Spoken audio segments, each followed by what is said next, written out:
Kwa nini wanaua mtu ambaye hana hatia?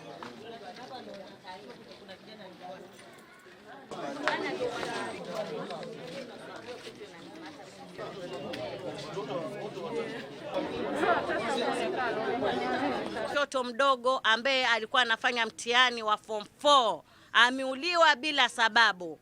Ameuliwa akiwa na kontena ya chakula kwa mkono. Ameuliwa hajashikwa na chochote cha uwizi kwenye mkono wake. Mimi naongea kwa serikali yetu hii ya Kenya. Je, sisi ama hawa vijana watasaidiwa vipi ama watatetewa vipi? Maana wale wanaokufa si wale wenye hatia. Kwa hiyo ina maana tuna haki.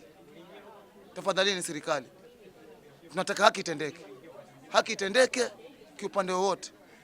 Tupate wenye wamefanya hili tendo, roho zetu zirudi chini.